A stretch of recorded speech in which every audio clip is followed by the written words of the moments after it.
Hello बच्चों, आइए प्रश्न को देखते हैं। x के सापेक्ष एक की घात x का अवकलन ज्ञात कीजिए जहां पे a एक धन अचर है। प्रश्न को हल करने से पहले इसकी मुख्य अवधारणा के बारे में चर्चा कर लेते हैं। मुख्य अवधारणा में देखो हम लोग कुछ चीजें देखते हैं।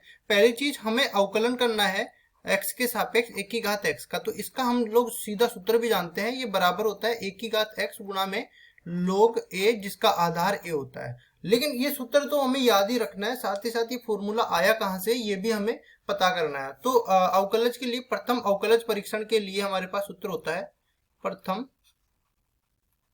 अवकलज परीक्षण। प्रथम अवकलज परीक्षण के लिए सूत्र होता है जिसको हम f डेश x, अगर f(x) कोई फलन है और उसका अवकलज f डेश x है, उसको इस तरह से निरूपित करते हैं।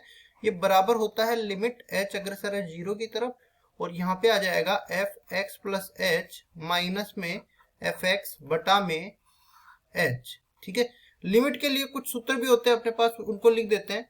अगर मेरे पास लिमिट h अग्रसर हो 0 की तरफ e की घात h माइनस में h बटा में h आ जाए तो इसका मान तो 1 के बराबर आता है।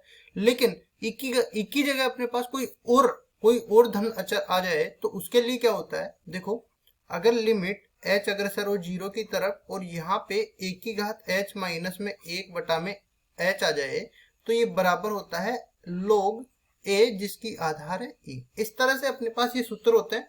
अब चलते हैं प्रश्न पे। प्रश्न में हमें ज्ञात करना है d बटा डी एक्स एक की घात x, ये ज्ञात करना है। तो प्रथम अवकलज परीक्षण लगाते हैं इसमें।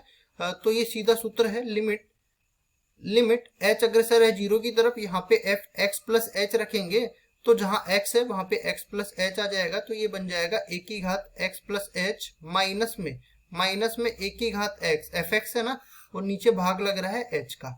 अब देखो हम लोग जानते हैं कि अगर एक की घात m गुणा में एक की घात n हो तो घातों के नियम से जब आधार समान हो तो घातें आपस में जुड़ जाती है, m प्लस n हो जाता है। यहाँ पे जुड़ी हुई है तो इनको अलग अलग कर देते हैं। तो ये बनेगा लिमिट h अग्रसर है 0 की तरफ और ये बन जाएगा एक की घात x तो है ही, एक की घात h माइनस में एक की घात x बटा में h, ये बन जाएगा। अब देखो इसके आगे हम लोग क्या करते हैं, d बटा डी एक्स एक की घात x ये दे रखा है। इसके आगे देखो यहां से हम लोग एक की घात x उभयनिष्ठ ले लेते हैं, और चूंकि यहाँ पे h का कोई फलन नहीं है तो इसको लिमिट से बाहर रख सकते हैं हम लोग। एक की घात x बाहर ले लिया और अंदर है लिमिट h अग्रसर है 0 की तरफ, और ये बन जाएगा एक की घात h माइनस में 1 बटा में h, और ये पूरा बराबर है d बटा डी एक्स एक की घात x के।